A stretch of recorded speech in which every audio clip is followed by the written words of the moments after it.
모은 돈이 고작 1억밖에 없다고? 상견례 자리에서 터져나온 이 한마디가 모든 걸 바꿔놓았습니다. 평생 모은 2억을 아들에게 건넨 은퇴교사 장태수. 그는 정성껏 준비한 상견례 자리에서 예비 사돈에게 상상도 못할 모욕을 당합니다. 등산복 차림으로 나타나 병음료를 던지듯 건네고 사고로 죽은 아내를 신문하듯 캐묻더니 급기야 아들이 모은 돈을 비웃기까지 했죠. 사람의 가치를 돈으로 재는 그들 앞에서 태수는 결단을 내립니다. 이 결혼 없던 걸로 하겠습니다. 그로부터 4년 후 대형 로펌 회의실 문이 열리고 그때 그 사람들이 들어오자 민석의 입가에 미소가 번졌습니다. 과연 이들에게 무슨 일이 있었던 걸까요? 사연 시작하기 전에 구독과 좋아요 부탁드립니다. 항상 시청해주시는 모든 분들께 감사드립니다. 아침 햇살이 거실 창문을 통해 들어왔습니다. 먼지 한 점 없이 정돈된 방 한가운데 장태수는 낡은 가죽 수첩을 무릎 위에 올려놓고 있었습니다. 표지는 세월의 흔적으로 닳아 있었고 모서리는 손때로 검게 변해 있었어요. 오늘은 아내의 기일이었습니다. 태수는 66의 나이였지만 여전히 허리는 고닫고 눈빛은 또렷했습니다. 35년을 고등학교 교단에 섰던 그는 작년에 은퇴했어요.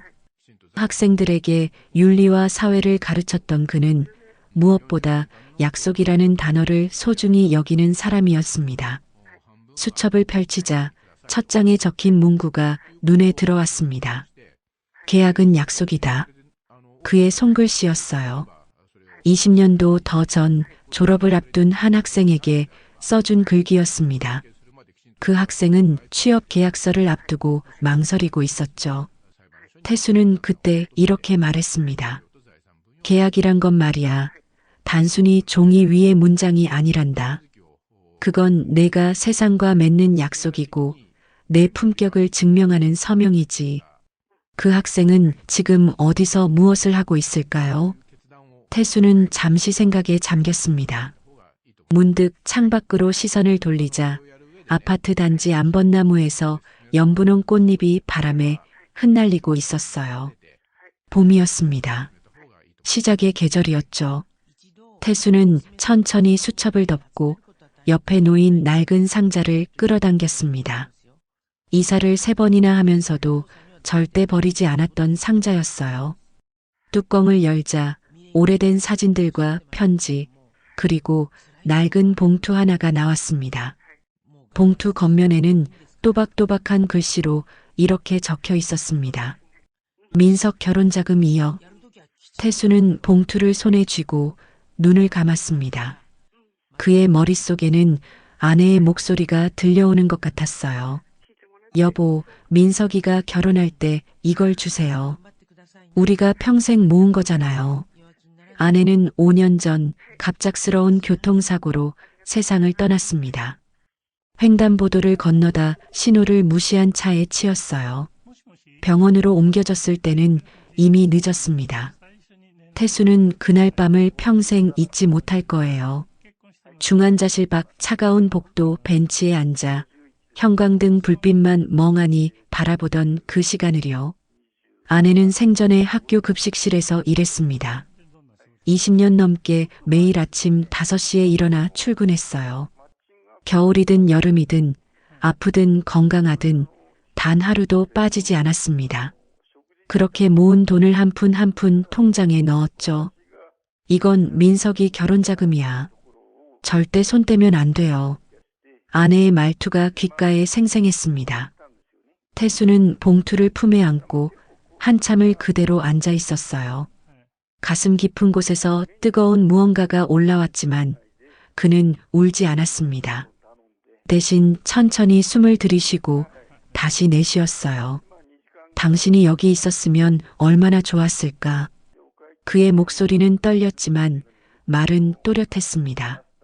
바로 그때 현관문이 열리는 소리가 들렸습니다. 태수는 재빨리 눈가를 훔치고 자세를 바로 했어요. 익숙한 발소리가 복도를 지나 거실로 들어왔습니다. 아버지 왔어요. 아들 민석이었습니다. 민석은 38배 나이로 대형 로펌에서 일하는 변호사였습니다. 키는 178cm 정도로 아버지보다 조금 컸고 검은색 뿔테 안경을 쓰고 있었어요. 단정한 회색 정장 차림이었고 손에는 흰 국화한 다발을 들고 있었습니다. 어머니 영정 앞에 놓으려고요. 민석의 목소리는 차분했지만 눈가는 약간 붉어져 있었습니다. 태수는 아들의 모습을 보며 가슴 한편이 뭉클해졌어요. 민석은 어릴 때부터 감정을 잘 드러내지 않는 아이였습니다. 하지만 어머니에 대한 그리움만은 숨길 수 없었죠. 고맙구나. 태수는 짧게 말했습니다. 민석은 고개를 끄덕이고 안방으로 들어가 영정 앞에 꽃을 놓았어요. 잠시 후 돌아온 민석은 아버지 옆 소파에 앉았습니다. 두 사람은 한동안 말없이 앉아 있었습니다. 거실 시계 소리만 규칙적으로 들렸어요. 째깍째깍.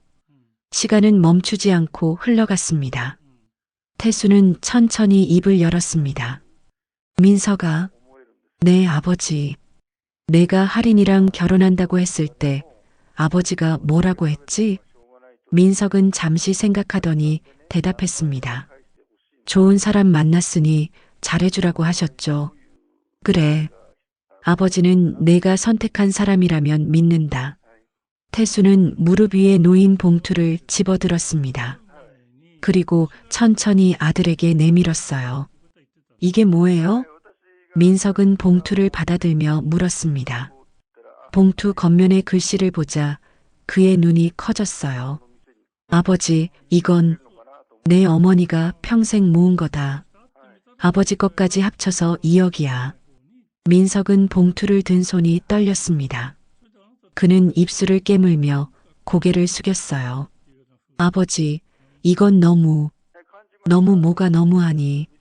이건 내 어머니 유언이야. 민석이 결혼할 때 주라고 했어. 태수의 목소리는 단호했습니다. 그는 아들의 어깨에 손을 얹었어요. 민석아, 이제 내가 내 집을 세워야 할 때야. 어머니도 아버지도 그걸 바라고 있어. 민석은 고개를 들었습니다. 그의 눈가에는 눈물이 맺혀 있었어요. 아버지, 제가 지금까지 모은 돈이 1억 정도 돼요. 회사에서 대출도 1억 받을 수 있고요. 아버지 돈까지 합치면 4억이네요. 전세 대출도 받으면 서울 구축 아파트 전세 4억 정도는 구할 수 있을 것 같아요. 그래, 잘 생각했다. 서울에서 시작하는 게 좋지.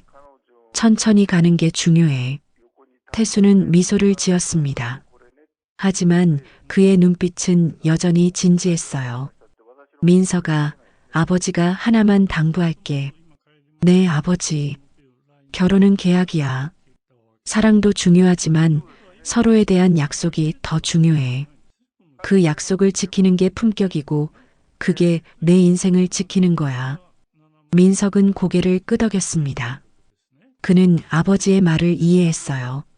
변호사로 일하면서 얼마나 많은 사람들이 약속을 지키지 못해 고통받는지 봐왔으니까요. 평생의 약속 잊지 않겠습니다. 민석의 목소리는 떨렸지만 말은 분명했습니다. 태수는 아들의 손을 꽉 잡았습니다. 그의 손은 거칠었지만 따뜻했어요. 민석은 아버지의 손을 느끼며 가슴속 깊은 곳에서 무언가 단단해지는 걸 느꼈습니다.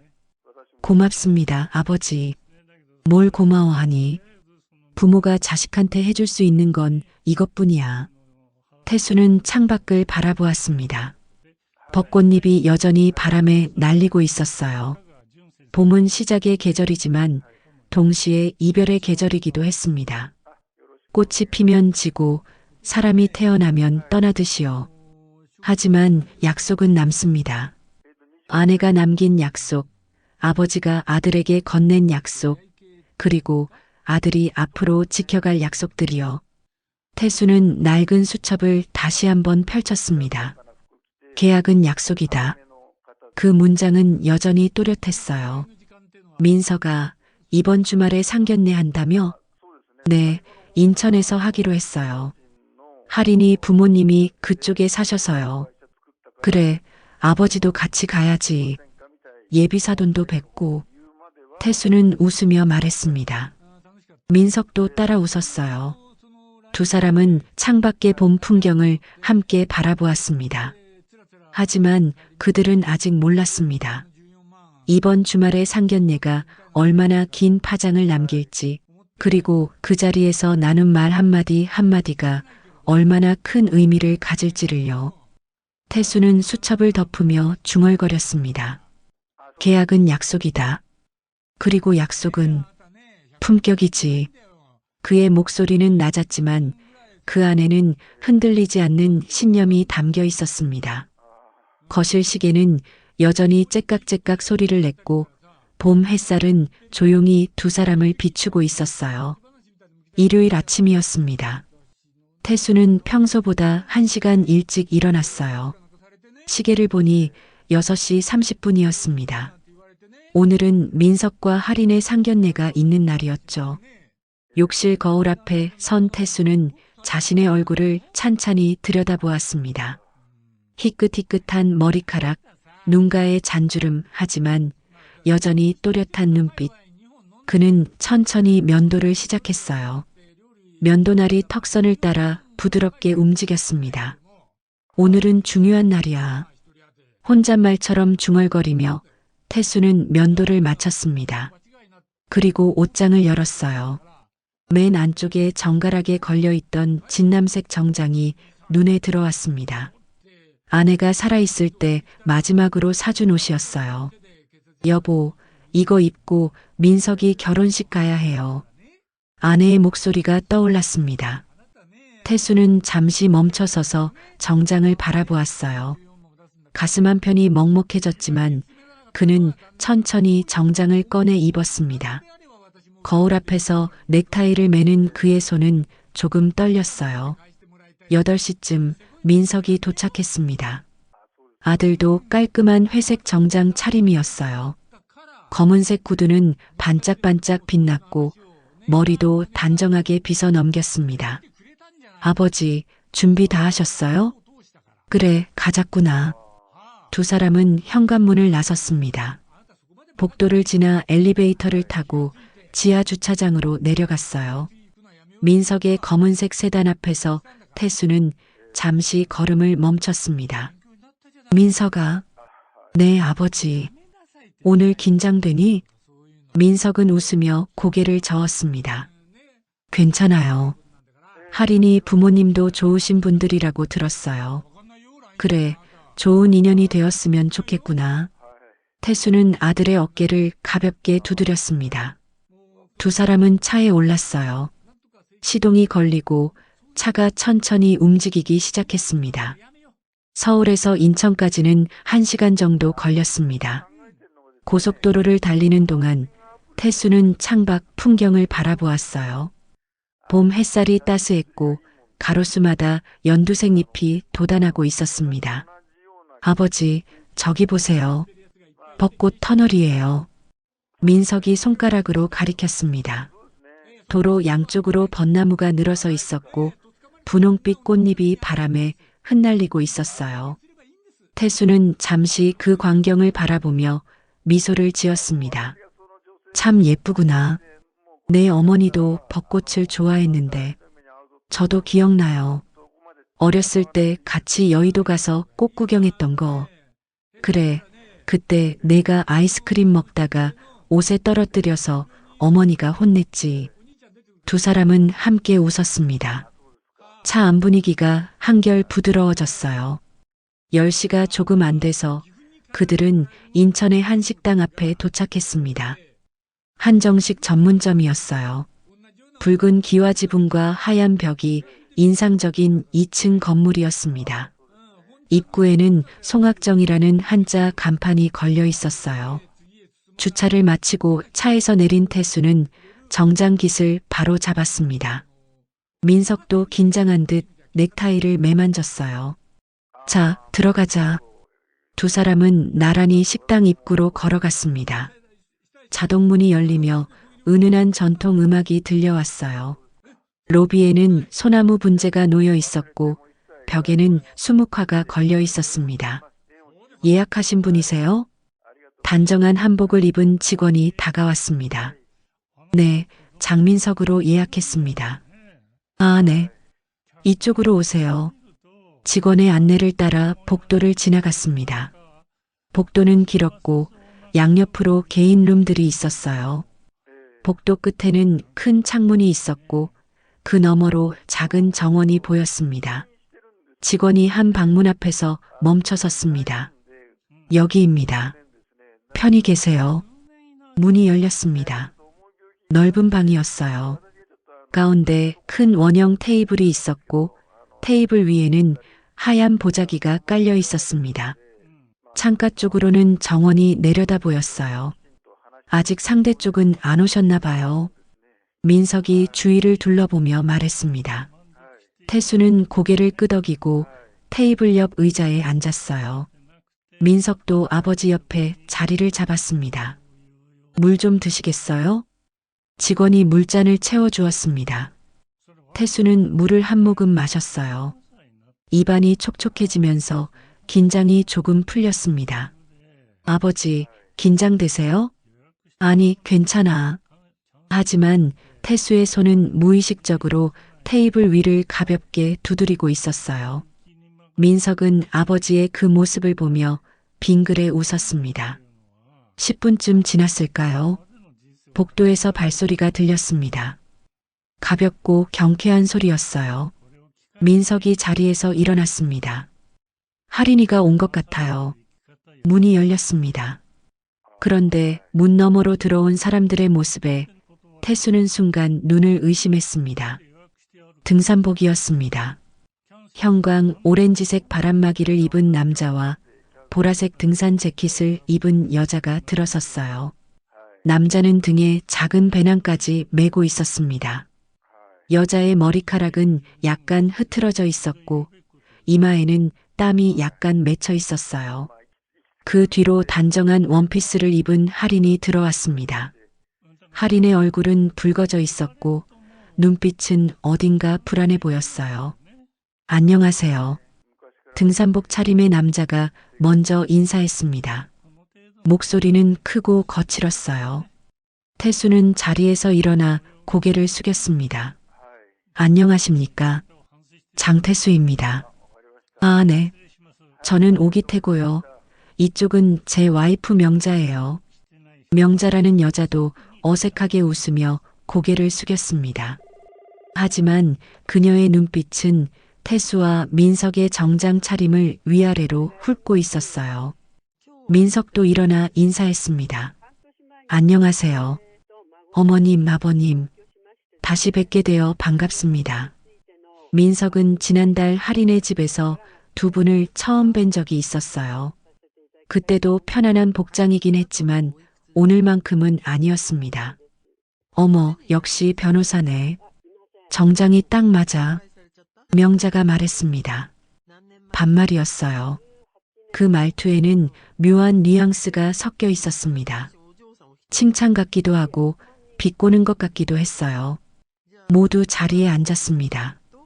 태수와 민석은 한쪽에, 기태와 명자, 할인은 반대편에 앉았어요. 원형 테이블 위로 서로의 얼굴이 마주 보였습니다. 태수는 애써 미소를 지으려 했지만 가슴속 어딘가가 불편했습니다. 민석이 지난달 할인의 부모님을 만났을 때 편안하신 분들이라고 했던 말이 떠올랐어요. 하지만 오늘 양가가 처음 만나는 이 중요한 자리에 등산복 차림으로 온다는 건 대체 무슨 의미일까요? 아무리 요즘 세상이 자유롭다고 해도 최소한의 예의는 있는 법이었어요. 죄송해요. 저희가 아침에 등산 좀 하고 오느라. 기태가 어색하게 웃으며 말했습니다. 등산이요? 민석이 물었습니다. 목소리에는 당혹스러움이 묻어났어요. 네, 저희 매주 일요일마다 등산 동호회 모임이 있거든요. 오늘도 갔다가 시간 맞춰서 바로 온 거예요. 명자가 말했습니다. 그녀는 테이블 위에 놓인 물티슈로 이마에 땀을 닦았어요. 태수는 아무 말도 하지 않았습니다. 다만 천천히 물잔을 들어 한 모금 마셨을 뿐이에요. 그의 눈빛은 차분했지만 안경 너머로 미세하게 떨리는 눈동자를 민석은 알아챘습니다. 그럼 식사 시작할까요? 할인이 조심스럽게 말했습니다. 그녀의 목소리는 떨리고 있었어요. 직원이 들어와 메뉴판을 건넸습니다. 태수는 메뉴를 받아들었지만 글자가 잘 들어오지 않았어요. 그의 머릿속에는 한 가지 생각만 맴돌고 있었습니다. 이게 시작이구나. 첫 만남의 인상은 중요합니다. 그건 단순히 옷차림의 문제가 아니었어요. 상대를 대하는 태도, 자리에 대한 존중, 그리고 예의였습니다. 태수는 천천히 메뉴판을 내려놓고 창밖을 바라보았습니다. 정원의 벚꽃이 바람에 흔들리고 있었어요. 분홍빛 꽃잎 몇 개가 떨어져 땅 위에 쌓였습니다. 아름다운 풍경이었지만 왠지 모를 불길한 예감이 가슴을 짓눌렀습니다. 자, 그럼 주문하시죠. 명자가 밝은 목소리로 말했습니다. 하지만 그 밝음 뒤에는 무언가 날카로운 것이 숨어 있었어요. 태수는 조용히 숨을 들이쉬었습니다. 그리고 다시 한번 테이블 너머 상대편 사람들을 바라보았습니다. 오늘 하루가 어떻게 흘러갈지 그는 아직 몰랐습니다. 하지만 한 가지는 확실했어요. 이 자리가 생각보다 훨씬 더 힘든 시간이 될 거라는 거요. 메뉴를 고르는 동안 잠시 어색한 침묵이 흘렀습니다. 태수는 메뉴판을 보는 척했지만 사실 글자가 제대로 들어오지 않았어요. 그의 시선은 테이블 너머 명자의 손을 향하고 있었습니다. 명자는 가방을 뒤적이더니 비닐봉지 하나를 꺼냈습니다. 투명한 봉지 안에는 작은 병들이 여러 개 들어 있었어요. 갈색과 초록색 유리병들이었습니다. 이거 드세요. 명자가 봉지를 테이블 위로 밀어냈습니다. 소리가 꽤 컸어요. 병들이 서로 부딪히며 딸그랑 소리를 냈습니다. 태수는 봉지를 내려다보았습니다. 병마다 한자로 된 라벨이 붙어 있었어요. 홍삼진액, 헛개차, 매실롱 추객, 마트에서 파는 흔한 건강음료 세트였습니다. 이게 태수가 말을 시작하려 했지만 명자가 먼저 말을 이었습니다. 요즘은 남자 쪽에서 이런 기본은 챙겨야 예의잖아요. 그죠? 그녀의 목소리에는 웃음기가 섞여 있었습니다. 하지만 그 웃음은 따뜻하지 않았어요. 오히려 차갑고 날카로웠습니다. 민석의 얼굴이 굳었습니다. 그는 아버지를 힐끗 쳐다보았어요. 태수는 여전히 침착한 표정이었지만 안경 너머 눈빛이 미세하게 떨렸습니다. 아, 네. 감사합니다. 민석이 어색하게 대답했습니다. 그는 봉지를 자기 쪽으로 당겼어요. 비닐이 바스락거리는 소리가 방 안에 울렸습니다. 태수는 천천히 물잔을 들어 한 모금 마셨습니다. 입안이 말랐어요. 목구멍으로 물이 넘어가는 느낌이 이상하게 무겁게 느껴졌습니다. 그나저나 명자가 다시 입을 열었습니다. 이번에는 할인을 향해 고개를 돌렸어요. 할인아, 예단이랑 혼수는 어떻게 하기로 했어? 할인의 얼굴이 순간 빨개졌습니다. 그녀는 어머니를 보며 작게 말했어요. 엄마, 그건 나중에. 왜 나중에?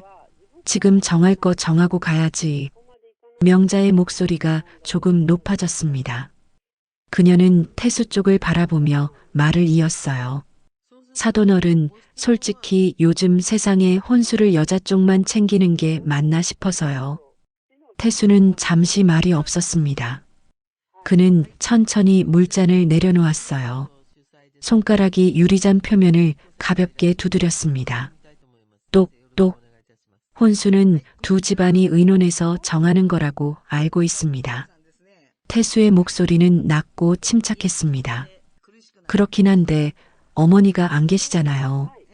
명자가 말했습니다. 그 말에 방안 공기가 순간 얼어붙었어요. 그럼 누가 예단이나 혼수를 챙기나 싶어서요.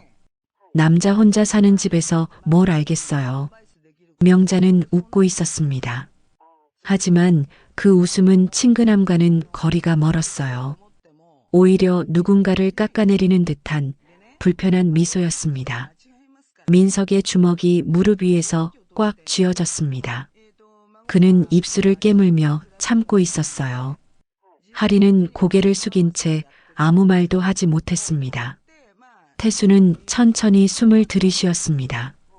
가슴속에서 뜨거운 무언가가 치밀어 올랐지만 그는 꾹 눌렀어요.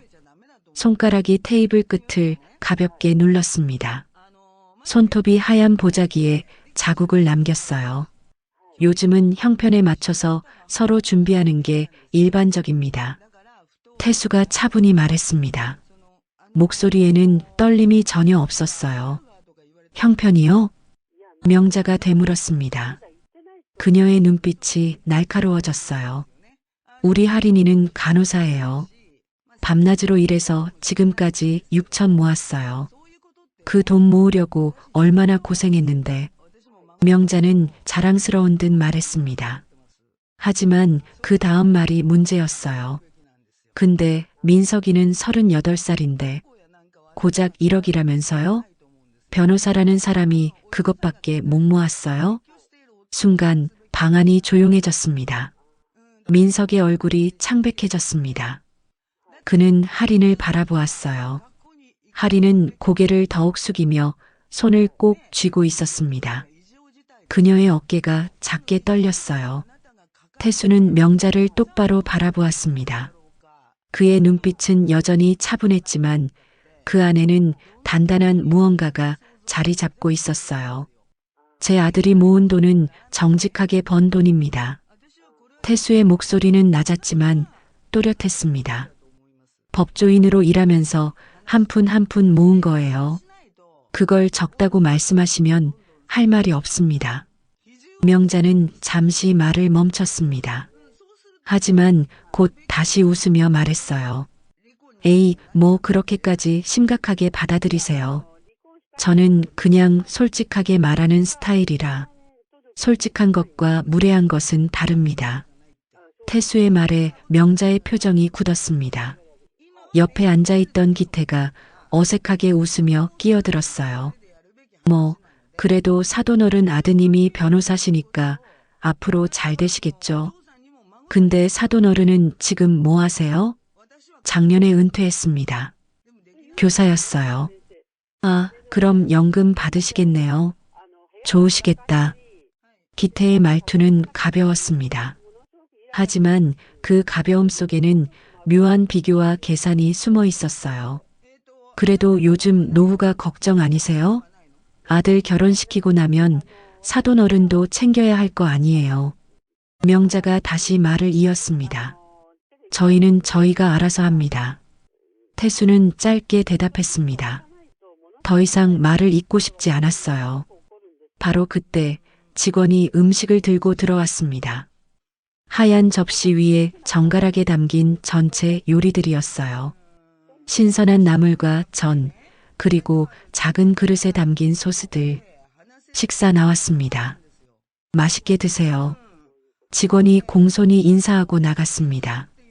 문이 닫히자 다시 어색한 정적이 흘렀어요. 태수는 젓가락을 들었습니다. 하지만 음식을 집을 마음이 생기지 않았어요. 입맛이 완전히 사라져버렸습니다. 민석도 마찬가지였습니다. 그는 접시만 멍하니 바라보고 있었어요.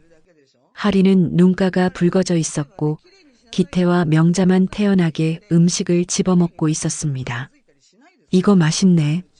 역시 한정식은 이래야 해. 명자가 나무를 씹으며 말했습니다.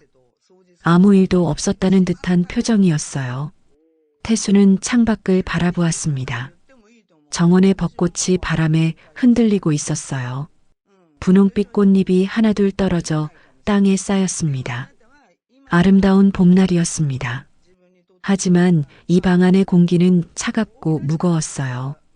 태수는 젓가락을 내려놓았습니다. 손가락 끝이 미세하게 떨렸지만 그는 그걸 애써 숨겼어요. 그리고 천천히, 아주 천천히 숨을 고르기 시작했습니다. 참아야 해. 아직은. 하지만 그의 인내심도 한계가 있었습니다. 그리고 그 한계는 생각보다 빨리 다가오고 있었어요. 식사가 이어졌습니다.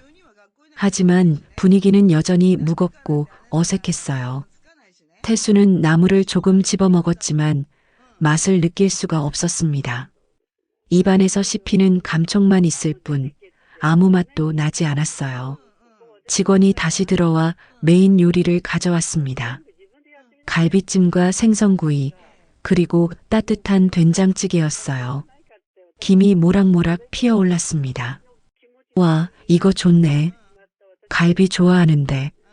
기태가 갈비를 집어먹으며 말했습니다. 그는 소주잔을 들어 한 잔 비웠어요. 얼굴이 조금 붉어졌습니다. 당신 술 천천히 마셔. 명자가 남편을 보며 말했습니다. 하지만 그녀의 시선은 이미 다른 곳으로 향하고 있었어요. 바로 태수 쪽이었습니다. 명자는 젓가락을 천천히 내려놓았습니다. 그리고 물잔을 들어 한 모금 마셨어요. 그녀의 눈빛이 태수를 향해 고정되었습니다. 그나저나 사돈어른. 명자가 입을 열었습니다. 목소리가 조금 낮아졌어요. 아까 아드님 어머니 얘기가 나왔잖아요. 순간 민석의 손이 멈췄습니다. 그는 젓가락을 든 채로 어머니 쪽을 돌아보았어요. 할인도 긴장한 표정으로 명자를 바라보았습니다. 태수는 천천히 명자를 쳐다보았습니다. 그의 눈빛은 차분했지만 그 안에는 경계심이 서려 있었어요. 네. 태수는 짧게 대답했습니다. 실례가 안 된다면 여쭤봐도 될까요? 어떻게 돌아가셨어요? 명자의 질문이었습니다. 그 순간 방 안 공기가 싸늘하게 식었어요. 민석의 얼굴이 굳었습니다. 그는 젓가락을 테이블 위에 내려놓았어요. 손이 미세하게 떨렸습니다. 태수는 잠시 말이 없었습니다. 그는 천천히 숨을 들이쉬었어요. 가슴이 답답했습니다. 아내 이야기는 언제나 그를 힘들게 만들었어요. 특히 이런 자리에서는 더욱 그랬습니다. 교통사고였습니다. 태수가 조용히 대답했습니다. 목소리가 약간 떨렸어요. 아, 그러셨구나. 그럼 갑자기 돌아가신 거네요. 명자가 말했습니다. 그녀의 표정에는 동정심 같은 게 전혀 보이지 않았어요. 오히려 뭔가 더 캐묻겠다는 의지가 느껴졌습니다. 그게 언제였어요? 5년 전입니다. 태수는 짧게 대답하며 물잔을 들었습니다. 더 이상 이 이야기를 하고 싶지 않았어요. 하지만 명자는 멈추지 않았습니다. 아, 그럼 그 전에는 건강하셨어요? 아니면 어디 아프신 데가 있었나요? 민석이 참지 못하고 끼어들었습니다. 어머님, 그건 좀. 왜? 나 그냥 궁금해서 그래. 우리 할인이가 결혼하면 같은 집안 식구가 되는 건데 알아야 하는 거 아니야? 명자의 목소리에는 정당성이 묻어 있었습니다. 하지만 그 정당성은 차갑고 날카로웠어요. 병이었어요? 아니면 사고만 나서 그런 거예요? 명자가 다시 물었습니다. 이번에는 더 직접적이었어요. 태수는 명자를 똑바로 바라보았습니다. 그의 눈빛이 차갑게 가라앉았어요. 무슨 말씀을 하고 싶으신 겁니까? 태수의 목소리는 낮았지만 단호했습니다. 아니, 그러니까 유전적인 건 아니죠? 명자의 말에 민석이 벌떡 일어났습니다. 어머님, 지금 그게 무슨 말씀이세요? 민석의 목소리가 떨렸습니다. 분노와 당혹감이 뒤섞인 표정이었어요. 야, 민석아, 앉아. 나 별 뜻 없어. 그냥 확인하는 거야. 명자는 태연하게 말했습니다. 마치 날씨를 묻듯 저녁 메뉴를 정하듯 가벼운 말투였어요. 혹시 그쪽 집안에 유전병 같은 거 있으면 미리 알아야 하잖아. 아이 생각하면 당연한 거 아니야? 그 말에 할인이 울먹이기 시작했습니다. 엄마, 제발 그만해. 할인의 목소리는 떨렸습니다. 눈가가 빨갛게 충혈되어 있었어요. 하지만 명자는 멈추지 않았습니다. 왜 그래? 너도 모르잖아. 나중에 애 낳고 나서 문제 생기면 어떡하려고. 미리 체크하는 게 맞지. 명자는 다시 태수를 향해 고개를 돌렸습니다. 그죠? 사돈 어른도 이해하시죠? 요즘 세상에 이런 건 미리 확인하는 게 당연하잖아요. 태수는 주먹을 꽉 쥐었습니다. 손톱이 손바닥을 파고들었어요. 아팠지만 그 고통이 오히려 정신을 붙잡아 주었습니다. 지금 그게 상견례 자리에서 할 말입니까? 태수의 목소리는 낮았지만 떨리지 않았습니다. 오히려 단단하고 차가웠어요. 명자는 잠시 멈칫했습니다. 하지만 곧 다시 웃으며 말했어요. 저야 솔직해서 그렇죠. 숨기는 게 더 문제예요. 솔직함과 무례함은 다릅니다. 태수가 말했습니다. 그의 눈빛이 명자를 꿰뚫었어요. 지금 부인께서 하신 말씀은 망자를 모욕하는 겁니다. 그리고 제 아들을, 제 가족을 모욕하는 거예요. 방안이 조용해졌습니다. 아무도 말하지 않았어요. 심지어 기태도 술잔을 든 채로 멈춰 있었습니다. 태수는 천천히 자리에서 일어났습니다. 그의 움직임은 느렸지만 확고했어요. 제 아내는 평생 성실하게 살았습니다. 아무 병도 없었어요. 다만 운이 나빴을 뿐입니다. 태수의 목소리가 떨렸습니다. 하지만 그 떨림은 슬픔이 아니라 억눌린 분노였어요. 그리고 제 아들은 건강합니다. 우리 집안에 유전병 같은 건 없어요. 하지만 그게 중요한 게 아닙니다. 태수는 명자를 똑바로 바라보았습니다. 중요한 건 사람을 대하는 태도입니다. 예의입니다. 품격입니다. 명자의 얼굴이 굳었습니다. 그녀는 입을 열려다 다시 닫았어요. 이게 부인께서 생각하는 솔직함입니까? 상대의 아픔을 들쑤시고 망자를 신문하듯 캐묻는 게 솔직함입니까? 태수의 목소리는 점점 커졌습니다. 그는 더 이상 참을 수 없었어요. 민석도 자리에서 일어났습니다. 그는 아버지 곁으로 다가갔어요. 두 사람은 나란히 서서 상대편을 바라보았습니다.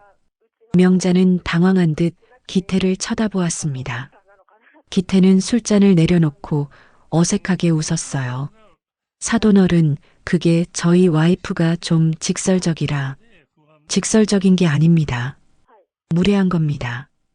태수가 단호하게 말했습니다. 하리는 고개를 숙인 채 울고 있었습니다. 어깨가 작게 떨렸어요. 그녀는 민석을 바라보았지만 민석은 이미 결심한 얼굴이었습니다. 태수는 천천히 숨을 고르며 자리를 바라보았습니다. 테이블 위에는 아직 음식이 남아 있었어요. 갈비찜에서 김이 더 이상 피어오르지 않았습니다. 식어버린 음식들, 식어버린 인연. 이 자리 여기서 끝내겠습니다. 태수의 말이 방 안에 울렸습니다. 그 말은 선언이자 마침표였어요. 명자는 뭔가 말하려 했지만 이미 늦었습니다. 태수는 민석의 어깨를 가볍게 두드렸어요. 가자. 두 사람은 돌아서서 문 쪽으로 걸어갔습니다. 뒤에서 할인의 흐느끼는 소리가 들렸지만 태수는 멈추지 않았어요. 문이 열렸습니다. 복도의 차가운 공기가 얼굴을 스쳤습니다. 태수는 한 번도 뒤를 돌아보지 않았어요. 그의 가슴은 아직 뜨겁게 타오르고 있었습니다. 하지만 그 안에는 분명한 확신이 자리 잡고 있었어요. 이건 옳은 선택이다. 복도를 걸어 나오며 태수는 잠시 걸음을 멈췄습니다. 가슴이 두근거렸어요. 분노가 아직 가라앉지 않았습니다. 손이 떨렸고 숨이 가빠졌어요. 민석이 아버지의 팔을 가볍게 잡았습니다. 아버지, 괜찮으세요? 응, 괜찮아. 태수는 짧게 대답했습니다. 하지만 목소리가 떨렸어요. 그는 벽에 손을 짚고 천천히 숨을 고르기 시작했습니다. 뒤에서 소란스러운 소리가 들렸습니다. 문이 열리는 소리, 발소리, 그리고 날카로운 여자 목소리. 야, 어디가? 나 아직 할 말 있어. 명자의 목소리였습니다. 태수는 고개를 돌렸어요. 명자가 복도로 나오고 있었습니다. 뒤에는 기태와 할인도 따라 나왔어요. 사돈어른, 잠깐만요. 기태가 손을 내밀며 말했습니다. 하지만 태수는 움직이지 않았어요. 그저 차갑게 그들을 바라볼 뿐이었습니다. 명자가 태수 앞으로 성큼 다가왔습니다. 그녀의 얼굴은 붉어져 있었고 눈빛은 날카로웠어요. 이게 뭐예요? 우리가 뭘 잘못했다고 이러는 거예요? 잘못했다는 걸 모르신다면 더 할 말이 없습니다. 태수가 차분히 말했습니다. 아니, 나는 진심으로 물어본 건데 왜 이렇게 예민하게 구세요? 명자의 목소리가 높아졌습니다. 복도를 지나가던 다른 손님들이 힐끗힐끗 쳐다보기 시작했어요. 예민한 게 아닙니다. 선을 넘으신 겁니다. 태수는 여전히 침착했습니다. 하지만 그의 눈빛은 차갑게 가라앉아 있었어요. 명자는 코웃음을 쳤습니다. 선이요? 우리 딸 입장도 생각 좀 해보세요. 우리 할인이는 간호사예요. 밤낮으로 일해서 6천 모았어요. 명자는 가슴을 펴며 말했습니다. 자랑스러운 표정이었어요. 밤샘 근무하고 명절에도 쉬지 못하고 그렇게 악착같이 모은 돈이에요. 근데 그 나이에 고작 1억이라니. 명자의 목소리에는 비웃음이 섞여 있었습니다. 변호사라는 사람이 38 될 때까지 살면서 1억밖에 못 모았어요? 우리 딸 가치가 그거밖에 안 돼요? 그 말에 민석의 얼굴이 창백해졌습니다.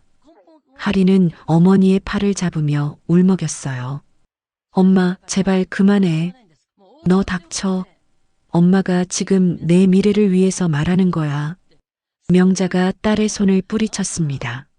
하리는 비틀거리며 뒤로 물러났어요. 태수는 한참을 침묵했습니다. 그는 천천히 숨을 들이쉬고 다시 내쉬었어요. 가슴속에서 뜨거운 무언가가 끓어올랐지만 그는 꼭 참았습니다. 부인, 태수가 낮은 목소리로 말했습니다. 사람의 가치를 돈으로 따지시는 겁니까? 당연하죠. 요즘 세상에 사랑만 가지고 결혼해요? 돈이 있어야 애도 키우고 살지. 명자가 소리쳤습니다. 그녀의 목소리가 복도에 울렸어요. 태수는 고개를 저었습니다. 그의 눈빛에는 실망이 가득했어요. 그럼 묻겠습니다. 부인은 돈이 많으십니까? 뭐요? 부인 댁은 얼마나 가지고 계십니까? 집은 있으십니까? 자가입니까? 전세입니까? 태수의 질문에 명자의 얼굴이 굳었습니다. 그건 우리 집은 자가입니다. 빚도 없어요. 제 아들은 변호사로 연봉 1억 2천을 받습니다. 태수의 목소리는 차분했지만 단호했습니다. 지금은 전세로 시작하지만 곧 집도 살 겁니다. 제가 증여해준 2억과 아들이 모은 1억, 그리고 대출 1억으로 4억짜리 전세에서 시작해서 차근차근 자산을 모을 겁니다. 명자는 입을 다물었습니다. 옆에 서 있던 기태도 어색하게 고개를 돌렸어요. 제 아들은 지금 38이 될 때까지 성실하게 살았습니다. 한 푼 한 푼 정직하게 모았어요. 그 돈이 적다고 생각하신다면 그건 부인의 가치관입니다. 태수는 한 걸음 앞으로 나갔습니다. 하지만 제가 보기엔 돈의 액수가 아니라 살아온 과정이 중요합니다. 품격이 중요해요. 품격이요? 돈도 없으면서 무슨 품격이에요? 명자가 소리쳤습니다. 그녀의 얼굴이 새빨갛게 달아올랐어요. 우리 딸이 얼마나 고생해서 돈 모았는데 고작 1억 가지고 온 남자한테 시집을 보내요? 말이 돼요? 그렇다면 이 결혼 하지 않는 게 낫겠네요. 태수가 단호하게 말했습니다. 사람 가치를 돈으로 따지는 집안이라면 제 아들을 그런 곳에 보낼 수 없습니다. 명자는 순간 말문이 막혔습니다. 그녀는 뭔가 말하려다가 입을 다물었어요. 기태가 어색하게 웃으며 끼어들었습니다.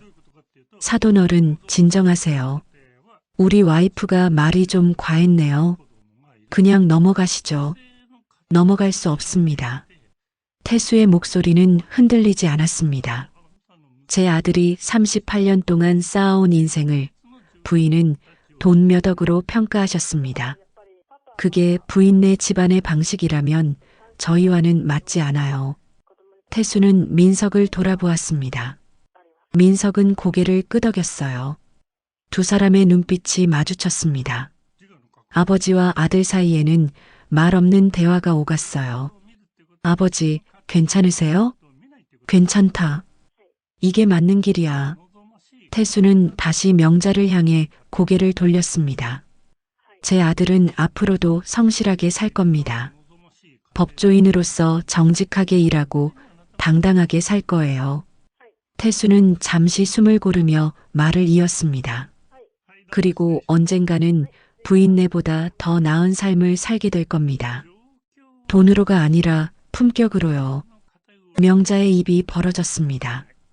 그녀는 뭔가 반박하려 했지만 말이 나오지 않았어요. 아, 정말 이게 무슨... 명자가 소리치려는 순간 태수가 손을 들어 그녀를 막았습니다. 더 이상 할 말이 없습니다. 식사비는 반씩 냅시다. 그게 예의입니다. 태수는 지갑을 꺼내 카드를 꺼냈습니다. 그리고 근처에 서 있던 직원을 불렀어요. 계산서 가져다 주세요. 반으로 나눠서 계산할 겁니다. 직원이 당황한 표정으로 고개를 끄덕이고 사라졌습니다. 잠시 후 직원이 계산서를 가져왔어요. 총 금액은 30만 원이었습니다. 태수는 카드를 건네며 말했습니다. 15만 원만 결제해 주세요. 네, 알겠습니다. 직원이 카드를 받아들고 갔습니다. 명자는 어이없다는 표정으로 태수를 바라보았어요. 기태는 어색하게 웃으며 자기 지갑을 꺼냈습니다. 에이, 사돈어른, 그냥 제가... 아닙니다. 반씩 내는 게 맞습니다. 태수는 단호했습니다. 카드 결제가 끝나고 태수는 영수증을 받아 주머니에 넣었어요. 그리고 민석을 보며 고개를 끄덕였습니다. 가자. 두 사람은 돌아서서 식당 출구를 향해 걸었습니다. 뒤에서 명자의 날카로운 목소리가 들렸지만 태수는 뒤돌아보지 않았어요. 자동문이 열렸습니다. 따스한 봄 햇살이 얼굴을 비쳤어요. 태수는 깊게 숨을 들이쉬었습니다. 공기가 차갑지만 맑았어요.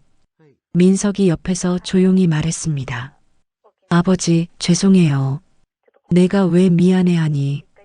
태수는 아들의 어깨를 두드렸습니다. 넌 잘못한 게 없어.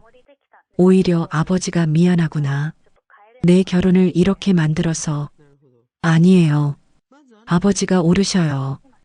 민석의 목소리가 떨렸습니다.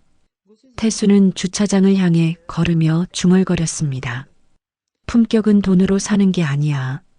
살아온 과정에서 나오는 거지. 그의 목소리는 낮았지만 확고했습니다. 두 사람은 차에 올라 조용히 서울로 향했어요. 뒤에 남겨진 것은 깨진 인연과 차가운 침묵뿐이었습니다. 고속도로를 달리는 차 안은 조용했습니다. 라디오도 켜지 않았어요. 창밖으로는 봄 풍경이 스쳐 지나갔지만 두 사람은 그걸 보지 못했습니다. 민석이 핸들을 잡은 손이 하얗게 질려 있었어요. 손등의 핏줄이 도드라져 보였습니다.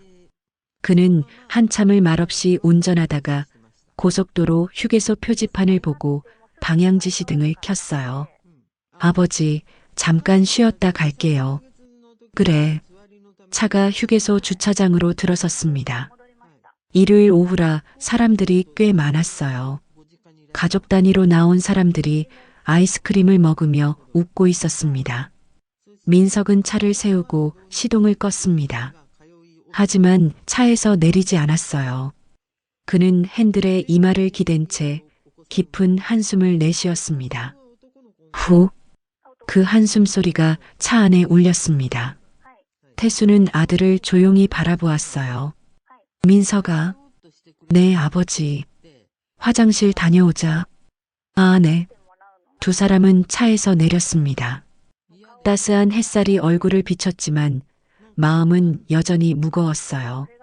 휴게소 건물로 들어가며 태수는 민석의 뒷모습을 보았습니다. 어깨가 축 처져 있었어요. 화장실에서 볼일을 마치고 세면대 앞에 섰습니다. 민석은 찬물로 얼굴을 씻었어요. 물이 뚝뚝 떨어졌습니다. 그는 거울 속 자신의 얼굴을 바라보았어요. 눈가가 붉어져 있었습니다. 태수도 옆에서 손을 씻고 있었습니다. 두 사람은 거울 너머로 서로를 바라보았어요. 아버지, 민석이 먼저 입을 열었습니다. 목소리가 떨렸어요. 죄송해요. 제가 사람을 잘못 봤습니다. 내가 잘못 본 게 아니야. 태수가 말했습니다. 그는 손을 닦으며 아들을 돌아보았어요. 하린이는 괜찮은 아이였어. 다만 부모가 문제였지. 그래도 제가 더 신중했어야 했는데. 민석의 목소리가 점점 작아졌습니다. 태수는 아들의 어깨에 손을 얹었어요. 민석아, 사람 보는 건 어려운 일이야. 특히 사랑하는 사람의 가족까지 다 보기는 더 어렵지. 하지만 내가 하린이를 사랑했다면 그건 잘못이 아니야. 다만 우리가 함께할 수 없는 집안이었을 뿐이지. 태수의 목소리는 차분했습니다. 하지만 그 안에는 단호함이 담겨 있었어요. 민석은 고개를 숙였습니다. 그의 눈가에 눈물이 맺혔어요. 아버지, 그래도 조금만 참으시면 안 될까요? 결혼하고 나면 저희끼리 살 텐데. 태수는 고개를 저었습니다. 안 돼. 그 말은 짧았지만 분명했어요. 민석아, 결혼은 두 사람만 하는 게 아니야. 두 집안이 만나는 거지. 태수는 세면대에 기대어 아들을 바라보았습니다. 오늘 본 게 뭐였니? 돈으로 내 가치를 평가하고 돌아가신 내 어머니를 신문하듯 캐묻고 우리 집안을 무시했어. 알아요, 아버지. 저도 화가 났어요. 하지만 뭐가 있니? 태수의 목소리가 조금 높아졌습니다. 넌 그 집안의 사위가 되는 거야. 명절 때마다, 집안 행사 때마다 평생 그 사람들을 만나야 해. 태수는 잠시 말을 멈췄습니다. 그리고 낮은 목소리로 이어갔어요. 그때마다 오늘 같은 모욕을 들으면서 살 수 있겠니? 내 아이들이 외할머니한테 그런 말을 들으면서 자라는 걸 볼 수 있겠어? 민석은 대답하지 못했습니다. 그는 입술을 깨물었어요. 태수는 아들의 두 어깨를 잡았습니다. 민석아, 아버지가 평생 너한테 가르친 게 뭐였니? 계약은 약속이고 약속은 품격이라고 했지. 네, 결혼도 마찬가지야. 서로를 존중하는 약속이지. 근데 오늘 그 사람들이 우릴 존중했니?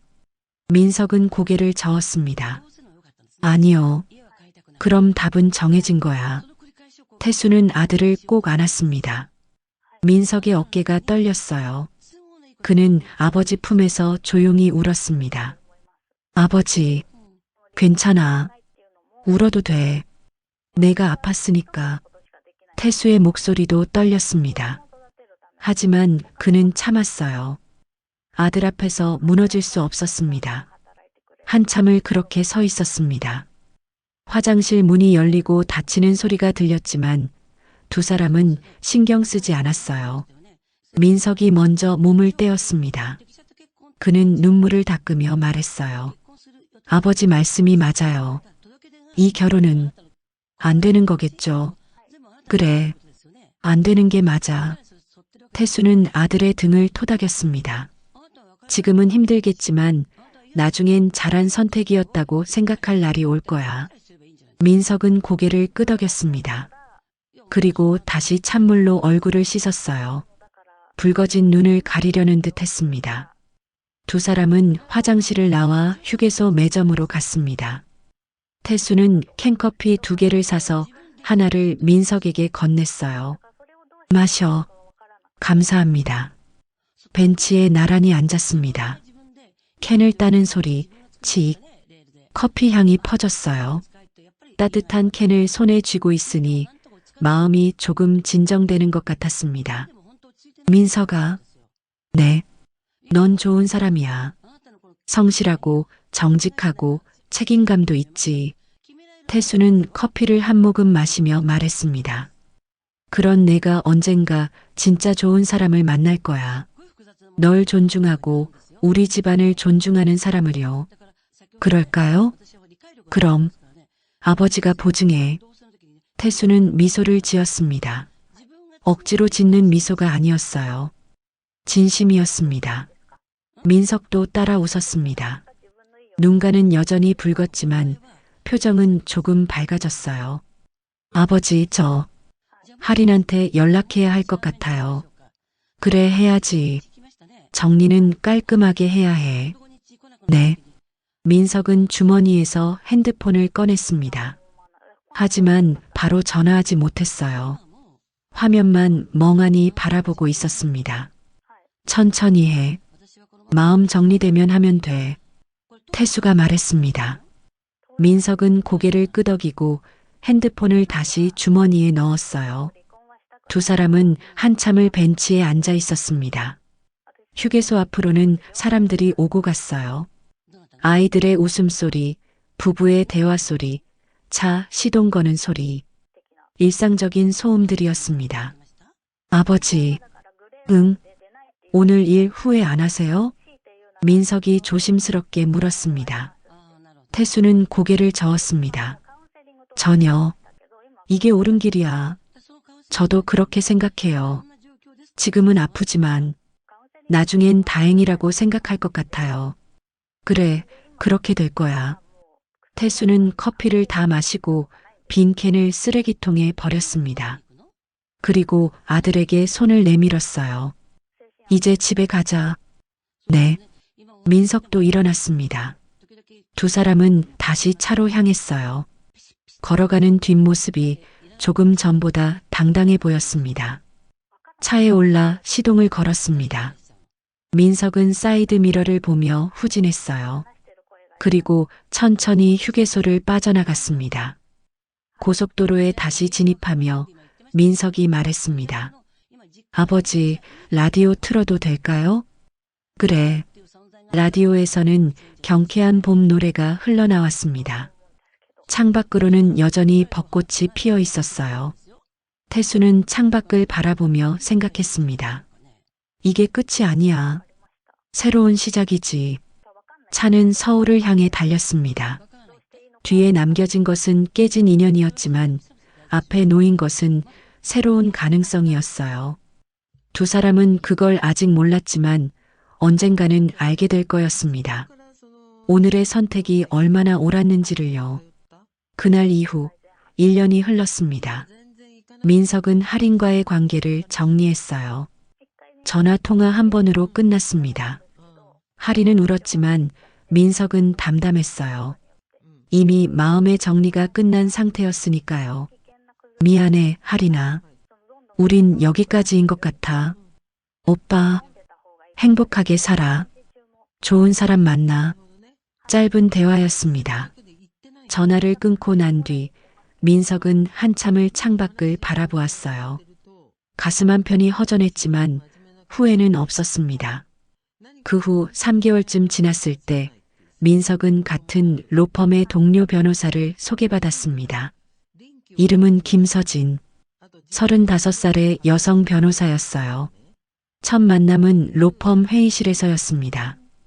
복잡한 계약건으로 같이 일하게 되었죠. 서진은 차분하고 논리적이었어요. 감정적으로 판단하지 않았고 항상 근거를 제시했습니다. 이 조항은 우리 측에 불리합니다. 수정이 필요해요. 서진이 서류를 가리키며 말했습니다. 민석은 그녀의 분석에 감탄했어요. 좋은 지적이네요. 그럼 이렇게 수정하는 게 어떨까요? 그게 낫겠네요. 두 사람은 자연스럽게 협업했습니다. 일을 함께 하면서 서로를 알아갔어요. 서진은 일할 때는 냉철했지만 점심시간에는 따뜻한 미소를 보였습니다. 민석 변호사님, 커피 한 잔 하실래요? 네, 좋아요. 카페에서 커피를 마시며 두 사람은 일 이야기뿐 아니라 개인적인 이야기도 나눴어요. 저도 작년에 연애를 정리했어요. 서진이 먼저 말을 꺼냈습니다. 그러셨어요? 네. 가치관이 안 맞더라고요. 전 커리어를 포기할 수 없었는데 상대는 제가 집에 있길 바랐어요. 그건 힘드셨겠네요. 뭐, 지나고 보니 잘된 일이에요. 서로 불행해질 뻔했으니까. 서진의 말에 민석은 고개를 끄덕였습니다. 그는 자신의 이야기도 조금 꺼냈어요. 저도 비슷해요. 작년에 상견례에서 결혼을 접었거든요. 아, 그러셨구나. 지방 간 가치관 차이였어요. 아버지가 결단을 내려주셔서 정리할 수 있었죠. 좋은 아버님이시네요. 네, 제 인생의 스승이에요. 두 사람은 자연스럽게 가까워졌습니다. 8개월쯤 지났을 때 민석은 서진에게 청혼했어요. 서진 변호사님, 네, 저와 결혼해 주시겠어요? 서진은 잠시 놀란 표정이었지만 곧 미소를 지었습니다. 네, 좋아요. 두 사람은 양가 부모를 만났습니다. 서진의 부모님은 교수 부부였어요. 차분하고 이성적인 분들이었습니다. 태수도 서진을 만났습니다. 첫인상부터 마음에 들었어요. 아버님, 처음 뵙겠습니다. 서진은 정중하게 인사했습니다. 태수는 그녀의 눈을 보았어요. 맑고 당당한 눈빛이었습니다. 반갑습니다. 민석이한테 많이 들었어요. 저도 민석 변호사님한테 아버님 이야기 많이 들었습니다. 존경스러운 분이라고. 과찬이시네요. 태수는 서진이 마음에 들었습니다. 예의 바르고 자기 생각이 분명했어요. 무엇보다 민석을 존중하는 태도가 좋았습니다. 결혼 준비는 순조로웠습니다. 양가 부모가 모두 이성적이었기에 혼수나 예단 문제로 다툴 일이 없었어요. 형편에 맞춰서 하면 됩니다. 태수가 말했습니다. 저희도 그렇게 생각합니다. 서진의 아버지도 동의했어요. 신혼집은 서울 구축 아파트로 전세를 구했습니다. 4억 정도였어요. 태수가 준 2억, 민석이 모은 1억, 서진이 모은 1억, 그리고 전세 대출로 마련했습니다. 이 정도면 살만하겠는데? 서진이 빈 거실을 돌아보며 말했습니다. 응, 우리 둘이 살기엔 충분해. 민석도 만족스러운 표정이었어요. 결혼식은 작고 소박하게 치렀습니다. 가까운 사람들만 초대했어요. 태수는 아들의 결혼식을 보며 눈시울이 붉어졌습니다. 여보, 민석이가 좋은 사람 만났어요. 마음속으로 아내에게 말했습니다. 결혼 후 6개월쯤 지났을 때였습니다. 2024년 가을이었어요. 부동산 시장은 침체기에 접어들고 있었습니다. 여보, 이거 봐. 어느 주말 아침 서진이 부동산 앱을 보여줬습니다. 서울 외곽의 신축 아파트 분양 광고였어요. 미분양이 많이 남았대. 선착순으로 봤는데 민석이 화면을 들여다보았습니다. 분양가가 7억 5천? 응. 경쟁이 없으니까 지금이 기회래. 원하는 층이랑 호수도 고를 수 있고. 두 사람은 눈빛을 교환했어요. 한번 가볼까? 그래, 주말에 가보자. 다음 주 토요일 두 사람은 그 아파트 견본주택을 찾았습니다. 한산했어요. 주차장에 차도 몇 대 없었습니다. 어서 오세요. 직원이 반갑게 맞았습니다. 손님이 귀한 티가 역력했어요. 모델하우스는 깨끗했습니다. 35평형이었어요. 거실이 넓고 방도 3개나 되었습니다. 입지가 어떤가요? 민석이 물었습니다. 지하철역까지 도보 5분 거리고요. 학군도 괜찮습니다. 다만 지금 경기가 안 좋아서 미분양이 좀 남았어요. 직원이 솔직하게 말했습니다. 분양가는 7억 5천이고 계약금은 10%면 됩니다. 잔금은 3년 후 입주 시점에 내시면 돼요. 지금은 선착순이라 경쟁 없이 원하시는 층과 방향 고르실 수 있어요. 두 사람은 차에 앉아 진지하게 이야기를 나눴습니다. 계약금이 7,500이네. 서진이 계산기를 두드렸습니다. 우리 지금 여유 자금이 얼마야? 내가 6천 정도 있고 당신이 4천? 그럼 1억이네. 계약금은 낼 수 있어. 민석이 말했습니다. 문제는 3년 후 잔금이야. 6억 7,500을 마련해야 해. 대출을 최대한 받으면 맞벌이니까 4억은 가능할 거야. 그럼 우리가 2억 7,500을 더 모아야 하는데. 서진이 걱정스럽게 말했습니다. 3년이야. 할 수 있어. 민석의 목소리는 확고했습니다. 우리 둘 다 변호사잖아. 연봉 합치면 2억 4천이야. 보너스 빼고 1년에 7천씩만 저축하면 2억 1천이야. 넉넉해. 그래도 빠듯하지 않을까? 빠듯하지. 근데 할 수 있어. 외식도 줄이고 여행도 참고 3년만 악착같이 살자. 민석이 서진의 손을 잡았습니다. 지금 안 사면 나중에 후회할 것 같아. 부동산이 지금 바닥이고 미분양이니까 경쟁도 없잖아. 좋은 층 고를 수 있어. 서진은 잠시 생각하더니 고개를 끄덕였습니다. 좋아. 해보자. 우리 함께 모아보자. 고마워. 두 사람은 견본주택으로 다시 들어가 계약서를 작성했습니다. 직원은 신이 나서 서류를 준비했어요. 축하드립니다. 좋은 선택하셨어요. 도장을 찍는 순간 민석의 손이 떨렸습니다. 7억 5천. 인생에서 가장 큰 계약이었어요. 집으로 돌아와 태수에게 전화했습니다. 아버지, 저희 집을 샀어요. 그래. 어디? 민석이 아파트 정보를 설명했습니다. 태수는 잠시 침묵했어요. 지금 시장이 안 좋다며? 네, 그래서 경쟁 없이 계약할 수 있었어요. 미분양이라 원하는 층도 골랐고요. 위험하지 않겠니? 저희가 살 집이에요. 투자가 아니라 실거주예요. 3년 동안 열심히 모아서 잔금 낼 거예요. 민석의 목소리는 단호했습니다. 아버지가 말씀하셨잖아요. 위기는 기회라고. 태수는 웃음을 터뜨렸습니다. 그래, 내가 그랬지. 좋아, 열심히 해라. 필요하면 아버지가 도와줄게. 감사합니다, 아버지. 전화를 끊고 민석은 서진을 안았습니다. 우리 집이야. 3년 후엔. 응, 우리 집. 두 사람은 단단히 결심했습니다. 3년간 악착같이 모으기로요. 그날 밤 태수는 낡은 수첩을 펼쳤습니다. 계약은 약속이다. 그 문장을 보며 그는 중얼거렸어요. 민석아, 넌 올바른 선택을 했어. 창밖으로 달빛이 들어왔습니다. 차갑지만 밝은 빛이었어요. 태수는 그 빛을 보며 3년 후를 상상했습니다. 그는 아직 몰랐어요. 이 선택이 얼마나 큰 결실을 맺을지를. 3년이 흘렀습니다.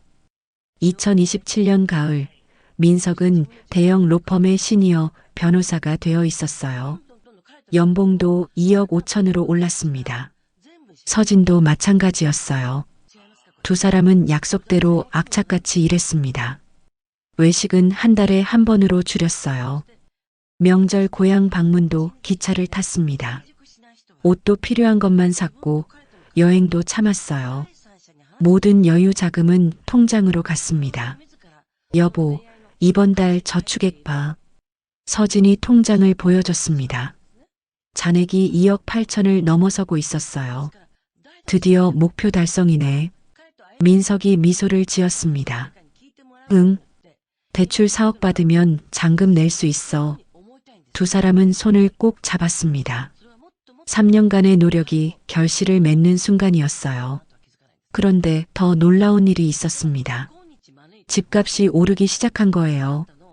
2025년부터 서울 부동산 시장이 회복세를 보였습니다. 특히 입지 좋은 신축 아파트는 가파르게 올랐어요. 민석 부부가 계약한 아파트도 마찬가지였습니다. 여보, 우리 아파트 시세 봤어? 어느 날 저녁 서진이 흥분한 목소리로 말했습니다. 얼마? 11억이래. 7억 5천에 샀는데. 민석은 믿기지 않는다는 표정으로 부동산 앱을 확인했어요. 정말이었습니다. 같은 평형대가 11억에 거래되고 있었어요. 3억 5천이나 올랐네. 우리 잘한 거야, 여보. 서진이 민석을 안았습니다. 두 사람은 기뻐서 방방 뛰었어요. 한편 민석의 일상에는 또 다른 변화가 있었습니다. 어느 월요일 아침 로펌 회의실에서 팀 미팅이 있었어요. 파트너 변호사인 유다영이 새로운 사건을 배정했습니다. 민석 변호사님, 이번 사건 맡아주세요. 어떤 사건인가요? 계약 위반 건입니다. 의뢰인은 소상공인 부부고 상대는 프랜차이즈 본사예요. 유다영이 서류를 건넸습니다. 민석은 서류를 펼쳐보았어요. 오기태, 오명자. 그 이름을 보는 순간 민석의 손이 멈췄습니다. 심장이 쿵하고 내려앉는 느낌이었어요. 민석 변호사님? 아, 네. 괜찮습니다. 민석은 서류를 덮었습니다. 얼굴이 하얗게 질렸지만 애써 평정을 유지했어요. 의뢰인이 내일 오전 10시에 오십니다. 상담 부탁드려요. 알겠습니다. 회의가 끝나고 민석은 자리로 돌아왔습니다. 책상에 앉아 서류를 다시 펼쳤어요. 이름 옆에는 주소와 연락처가 적혀 있었습니다. 인천이었어요. 4년 만이네. 민석은 깊게 숨을 들이쉬었습니다. 가슴이 답답했어요.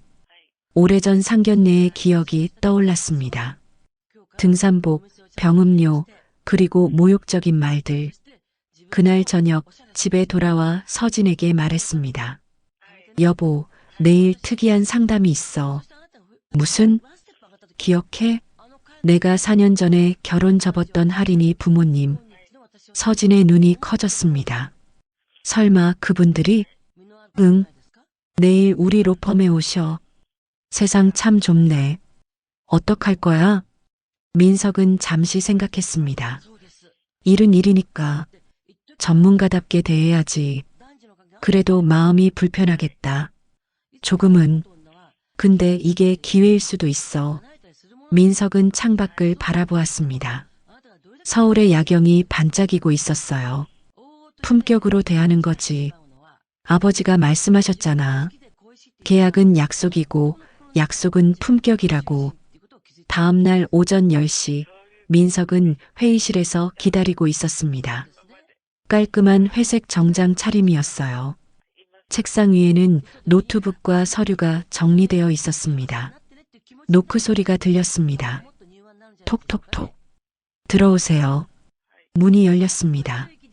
기태와 명자가 들어섰습니다. 4년이 지난 그들의 모습은 많이 변해 있었어요. 기태의 머리는 더 희끗희끗해졌고 명자의 얼굴에는 주름이 깊게 패여 있었습니다. 명자가 먼저 민석을 알아봤습니다. 그녀의 얼굴이 하얗게 질렸어요. 어머. 기태도 민석을 보고 멈칫했습니다. 그는 입을 벌렸다 다시 닫았어요. 민석은 자리에서 일어나 정중히 인사했습니다. 안녕하세요. 장민석 변호사입니다. 목소리는 차분하고 전문적이었어요. 감정이 전혀 드러나지 않았습니다. 앉으세요. 민석이 의자를 가리켰습니다. 두 사람은 어색하게 자리에 앉았어요. 명자의 손이 떨리고 있었습니다. 오랜만입니다. 민석이 먼저 말을 꺼냈습니다. 그때는 예비사돈으로 뵀는데 오늘은 의뢰인으로 뵙네요. 명자는 고개를 숙였습니다. 기태는 어색하게 웃으며 말했어요. 그게 민석이 내가 여기 있을 줄은 몰랐어. 그러셨군요. 괜찮습니다. 일은 일이니까요. 민석은 노트북을 열었습니다. 화면에는 사건 개요가 정리되어 있었어요. 사건 내용부터 말씀해 주시겠습니까? 기태가 입을 열었습니다. 우리가 치킨 프랜차이즈를 운영했는데 말이야. 본사에서 계약 조건을 일방적으로 바꿨어. 어떻게요? 로열티를 갑자기 올렸어. 계약서에는 없는 내용인데. 기태의 목소리가 떨렸습니다. 우리가 항의했더니 계약 해지하겠다고 협박했어. 그래서 울며 겨자 먹기로 따를 수밖에 없었지. 민석은 노트를 하며 들었습니다. 표정은 중립적이었어요. 계약서 가져오셨나요? 응력이 있어. 명자가 가방에서 서류를 꺼냈습니다. 손이 계속 떨렸어요. 민석은 서류를 받아 천천히 읽었습니다. 회의실은 조용했습니다. 시계 초침 소리만 째깍째깍 들렸어요. 명자는 민석의 얼굴을 힐끗힐끗 쳐다보았습니다. 그녀의 눈가는 붉어져 있었어요. 민석은 서류를 다 읽고 노트북에 뭔가를 입력했습니다. 그리고 두 사람을 바라보았어요. 계약서를 보니 확실히 본사 측 위반이 맞습니다. 그럼 우리가 이길 수 있어? 기태가 다급하게 물었습니다. 민석은 잠시 침묵했습니다. 그는 천천히 숨을 들이쉬고 다시 내쉬었어요. 하지만 제가 이 사건을 맡기는 어려울 것 같습니다. 네. 개인적인 인연이 있는 분들이라 이에 상충 문제가 있을 수 있습니다. 민석의 목소리는 여전히 차분했습니다. 다른 변호사를 배정해 드리겠습니다. 저희 로펌에 실력 있는 분들이 많으니 걱정하지 않으셔도 됩니다. 명자가 갑자기 고개를 들었습니다. 그녀의 눈에는 눈물이 그렁그렁 맺혀 있었어요. 민석아, 네, 그때 정말 미안했어. 명자의 목소리가 떨렸습니다. 내가 너무 무례했지. 돌이킬 수 없는 말을 했잖아. 평생 후회하고 있어. 기태도 고개를 숙였습니다. 우리가 잘못했어. 용서해줘. 민석은 두 사람을 조용히 바라보았습니다. 가슴 한편이 뭉클했지만 그는 감정을 드러내지 않았어요. 과거 일은 지나간 일입니다. 이제 중요한 건 두 분의 사건이에요. 민석은 명함을 꺼내 건넸습니다. 제 동료 변호사입니다. 이 사건의 적임자예요. 연락해보세요. 명자는 명함을 받아들었습니다. 그녀의 손은 여전히 떨리고 있었어요. 정말 고마워. 천만에요. 좋은 결과 있으시길 바랍니다. 민석은 자리에서 일어났습니다. 상담은 끝났어요. 두 사람도 일어났습니다. 문 앞에서 명자가 다시 한번 돌아보았어요. 민석아, 정말 잘 됐구나. 민석은 미소를 지었습니다. 차갑지도 따뜻하지도 않은 미소였어요. 감사합니다. 두 분도 좋은 하루 되세요. 문이 닫혔습니다. 민석은 혼자 회의실에 남았어요. 그는 창밖을 바라보았습니다. 서울의 빌딩 숲이 펼쳐져 있었어요. 아버지, 저 잘했죠? 마음속으로 중얼거렸습니다. 품격은 복수가 아니었습니다. 그저 자신의 자리에서 최선을 다하는 거였어요. 그게 진짜 승리였습니다. 2027년 11월 드디어 입주일이 다가왔습니다. 민석과 서진은 한 달 전에 잔금을 치렀어요. 3년간 모은 2억 8천과 대출 4억으로 6억 8천을 냈습니다. 남은 7천은 이사 비용과 가구 장만에 쓰기로 했어요. 드디어 우리 집이야. 서진이 입주 안내문을 보며 말했습니다. 목소리가 떨렸어요. 기쁨과 감동이 뒤섞인 떨림이었습니다. 응, 3년 동안 고생했어. 민석이 아내를 안았습니다. 두 사람은 한참을 그렇게 서 있었어요. 입주 전날 밤 민석은 태수에게 전화했습니다. 아버지, 내일 입주해요. 그래, 축하한다. 고생 많았다. 아버지 덕분이에요. 아버지가 주신 돈이 없었으면 시작도 못했어요. 아니야. 너희가 3년 동안 악착같이 모은 거지. 그게 대단한 거야. 태수의 목소리는 따뜻했습니다. 아버지도 내일 오시죠? 당연하지. 아들 새집 첫날인데 내가 빠질 수 있니? 감사합니다. 전화를 끊고 민석은 창밖을 바라보았습니다. 전세로 살던 아파트의 야경이었어요. 4년을 살았던 곳이었습니다. 내일이면 떠나는 곳이었죠. 많은 일이 있었지. 할인과의 이별, 서진과의 만남, 결혼, 그리고 악착 같은 저축. 모든 게 주마등처럼 스쳐 지나갔습니다. 입주 당일 아침, 이사 트럭이 도착했습니다. 짐은 많지 않았어요. 책, 옷, 그리고 기본 가전제품들. 민석과 서진은 짐을 정리하며 트럭에 실었습니다. 이게 전부예요? 이사 기사님이 물었습니다. 네, 이게 다예요. 신혼부부시죠? 짐이 참 적네요. 저축하느라 별로 안 샀거든요. 서진이 웃으며 말했습니다. 트럭이 출발했습니다. 민석과 서진은 자기 차를 타고 뒤따라갔어요. 고속도로를 달리는 동안 두 사람은 설레는 마음을 감출 수 없었습니다. 여보, 떨려. 나도.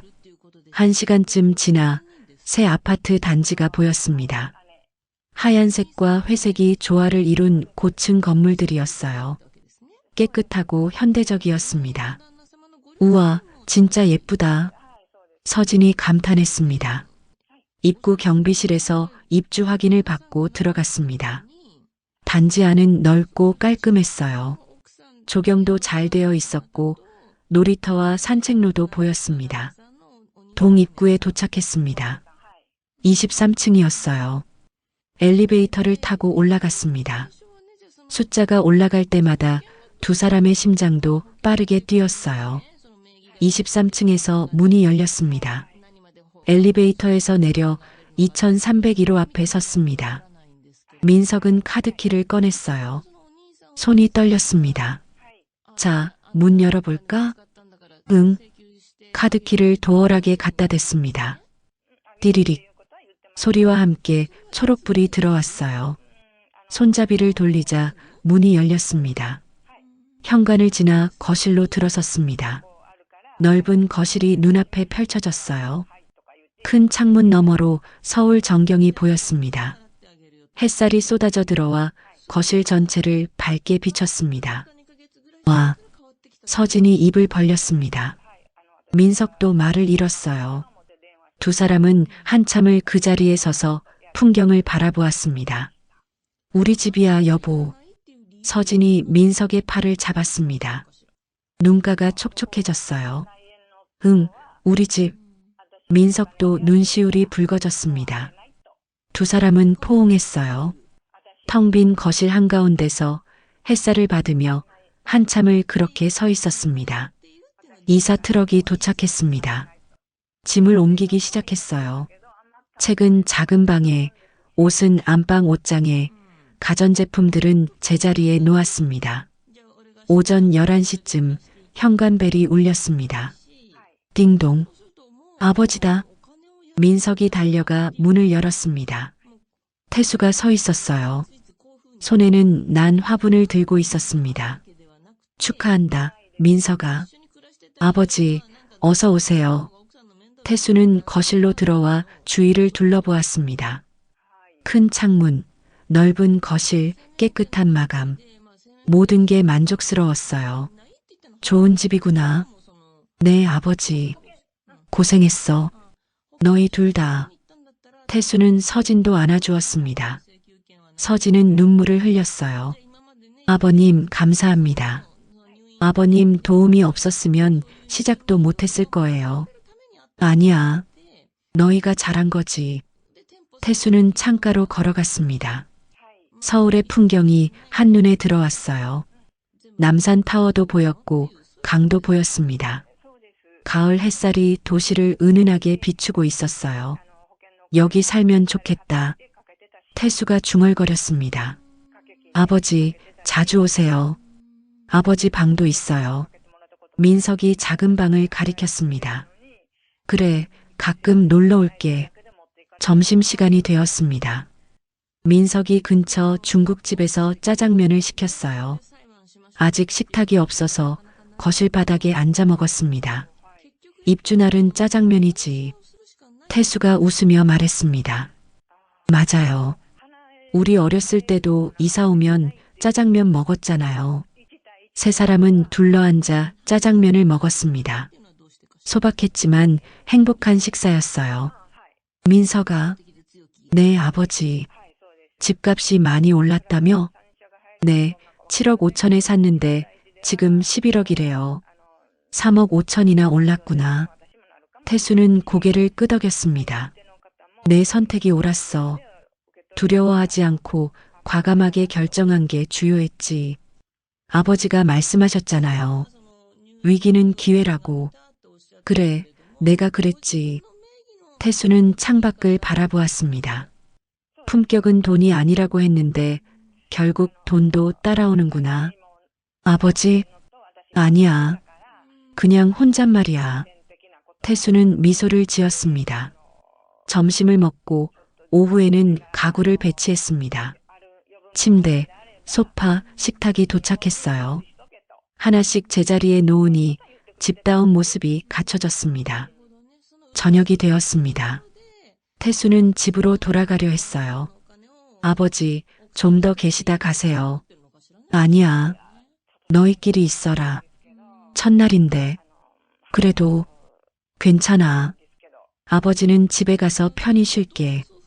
태수는 민석의 어깨를 두드렸습니다. 잘 살아라. 서로 존중하면서. 네, 아버지. 태수는 현관으로 향했습니다.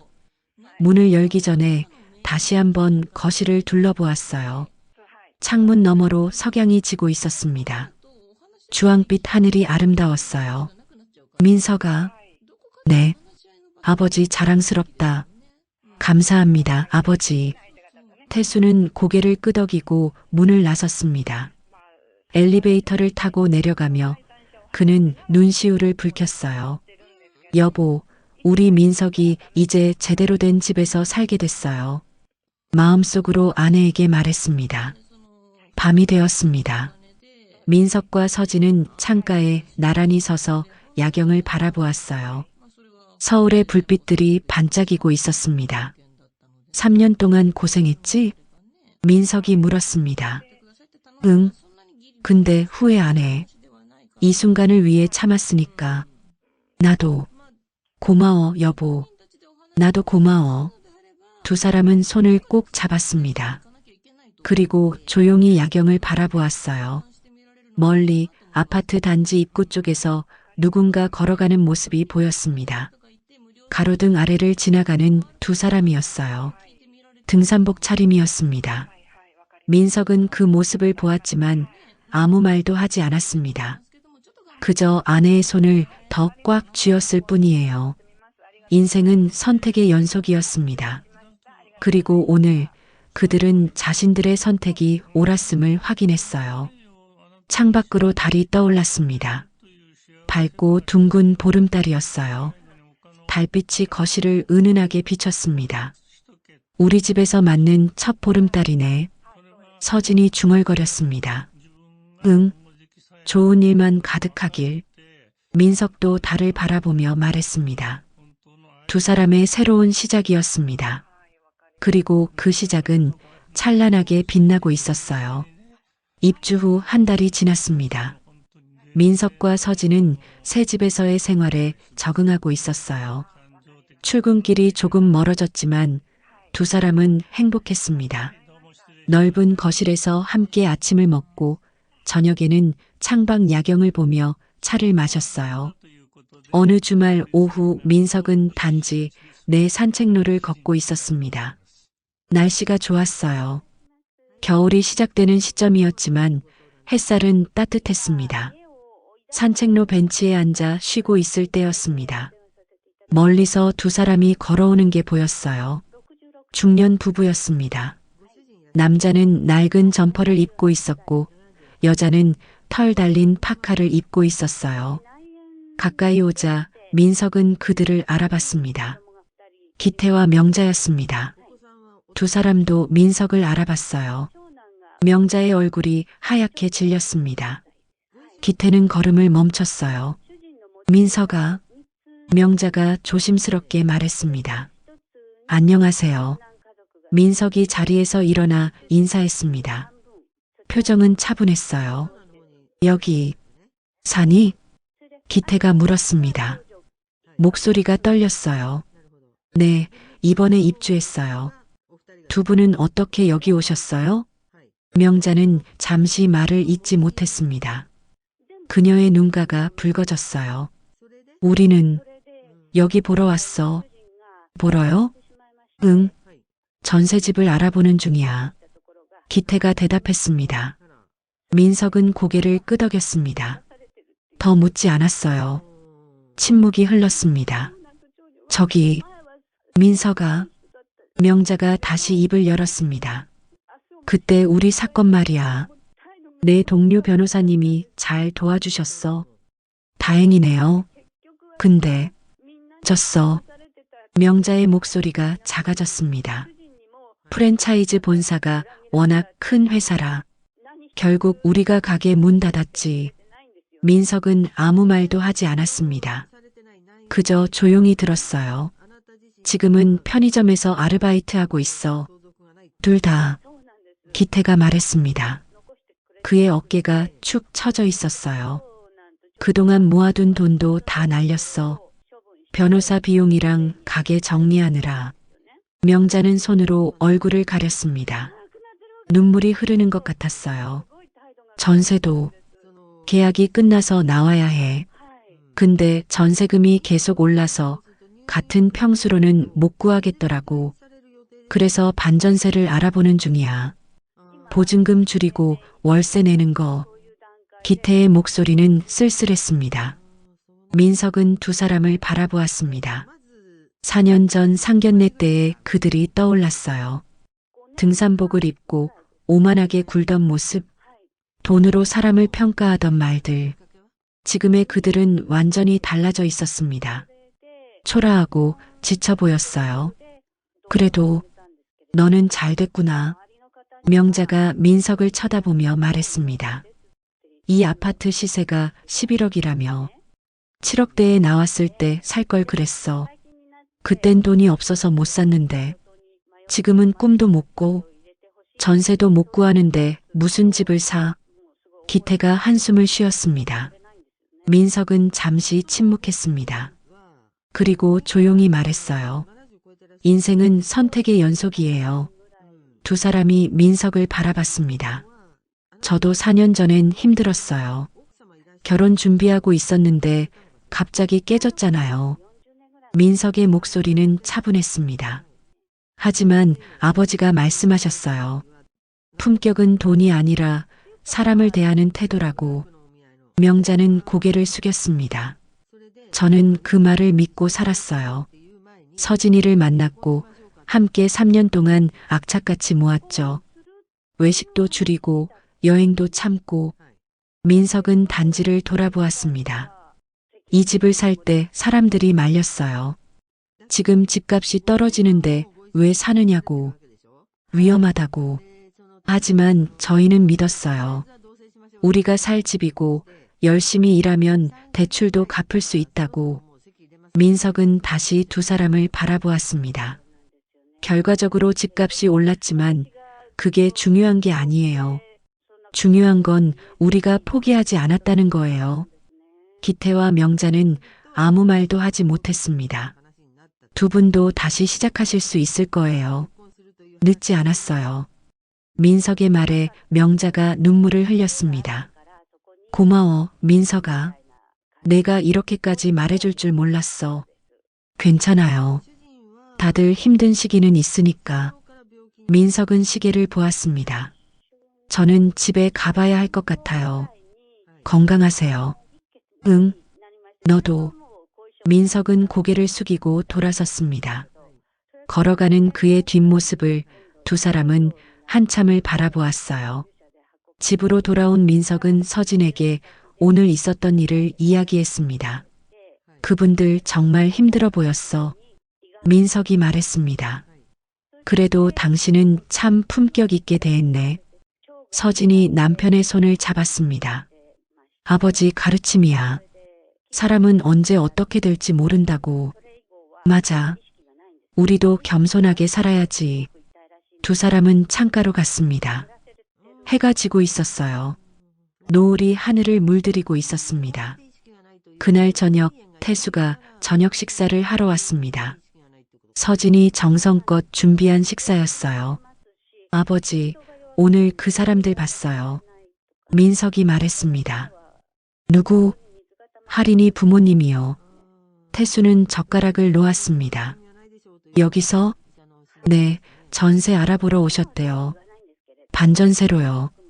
민석은 오늘 있었던 일을 이야기했습니다. 태수는 조용히 들었어요. 내가 잘했다. 태수가 말했습니다. 복수는 미움이 아니라 더 나은 삶으로 하는 거야. 네, 아버지. 너희는 선택을 잘했어. 그리고 그 선택을 지켜냈고. 태수는 창밖을 바라보았습니다. 서울의 불빛들이 하나둘 켜지고 있었어요. 품격은 말이 아니라 삶으로 증명되는 거란다. 태수의 목소리는 부드러웠습니다. 너희는 그걸 보여줬어. 아버지는 그게 자랑스럽다. 민석과 서진은 고개를 숙였습니다. 가슴이 뭉클했어요. 식사를 마치고 태수는 거실 창가에 섰습니다. 보름달이 떠 있었어요. 밝고 환한 달빛이 거실을 비쳤습니다. 민석아, 내 아버지, 내 어머니가 보고 있을 거야. 하늘에서. 태수의 목소리가 떨렸습니다. 자랑스러워 하실 거야. 우리 아들이 이렇게 훌륭하게 자랐다고. 민석은 아버지 곁으로 갔습니다. 두 사람은 나란히 서서 달을 바라보았어요. 아버지, 사랑합니다. 나도 사랑한다, 아들. 그날 밤 태수가 돌아간 후 민석은 낡은 수첩을 꺼냈습니다. 아버지가 예전에 준 수첩이었어요. 첫 장에는 익숙한 문장이 적혀 있었습니다. 계약은 약속이다. 민석은 펜을 들어 그 아래에 한 줄을 더 적었습니다. 그리고 약속은 삶으로 지키는 것이다. 그는 수첩을 덮고 창밖을 바라보았습니다. 달빛이 아파트 단지를 환하게 비추고 있었어요. 멀리 단지 입구를 나서는 두 사람의 뒷모습이 보였습니다. 기태와 명자였어요. 그들은 천천히 조금은 힘겹게 걸어가고 있었습니다. 민석은 그 모습을 보며 생각했습니다. 모두가 자기 길을 가는 거구나. 어떤 사람은 올라가고 어떤 사람은 내려갑니다. 하지만 중요한 건 그 과정에서 품격을 잃지 않는 거였어요. 민석은 거실로 돌아왔습니다. 서진이 소파에 앉아 책을 읽고 있었어요. 여보, 응? 우리 잘하고 있는 거 맞지? 당연하지. 왜? 그냥 확인하고 싶어서. 서진은 책을 덮고 남편을 안았습니다. 우리는 잘하고 있어. 앞으로도 잘할 거고. 두 사람은 포옹한 채 창밖을 바라보았습니다. 달은 여전히 밝게 빛나고 있었어요. 새로운 시작, 새로운 삶, 그리고 변하지 않는 품격. 그것이 그들이 선택한 길이었습니다. 인생은 선택의 연속입니다. 어떤 선택은 당장의 이익을 줬고 어떤 선택은 품격을 지킵니다. 민석 부자가 보여준 건 단순한 경제적 성공이 아니었어요. 사람을 돈으로 재지 않고 어려운 순간에도 예의를 잃지 않으며 상처를 주는 대신 성숙하게 대응하는 삶의 태도였습니다. 진짜 승리는 복수가 아니라 더 나은 사람이 되는 것임을 이 이야기는 우리에게 말해주고 있습니다. 오늘도 시청해주셔서 감사합니다. 노을빛처럼 따뜻한 하루 되시길 바라며 노을빛 인생이었습니다.